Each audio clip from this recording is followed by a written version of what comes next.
Mom and how that murder might have been prevented.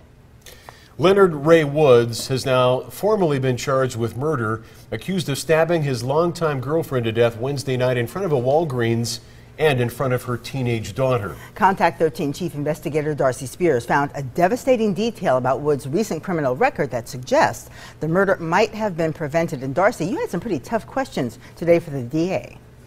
Ricky, I sat down with DA Steve Wolfson to ask why Leonard Woods was let out of jail in mid-July after only a few days. Woods is a career criminal who was in custody less than 3 weeks ago, arrested for lewdness with a minor and gun violations. The county's top lawman admits our criminal justice system is flawed. The fatal flaw in the stabbing death of Josie Jones may have come down to paperwork and bureaucracy.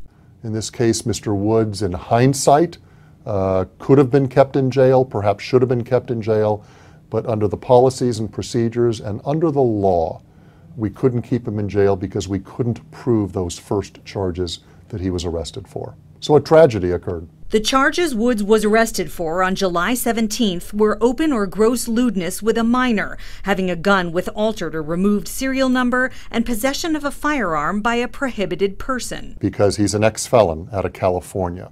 Authorities knew that, but say they couldn't prove it in time to keep Woods behind bars. And in this case, in order to prove that he has prior felony convictions, we have to get them from California.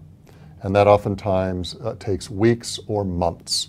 It's not as simple as going online in a court database and finding a document? No, it isn't, because California gets many requests for records. They didn't need anything from California to charge Woods with lewdness with a minor, but Wolfson says that is only a gross misdemeanor. And it's just not appropriate to file one charge and then weeks or months later bring more charges. That's not fair to the individual. So we like to bring charges at the same time. It's the best process, and that's the way we do things. Wolfson says the system's flaws can cut both ways, unfair to both victims and perpetrators. In this case, though, because of an imperfect system, a woman lost her life. We asked Leonard Woods for a jailhouse interview, but he's not talking. He will have to talk to a judge next week when he's arraigned on the murder charge. In the studio, Darcy Spears, Channel 13 Action News.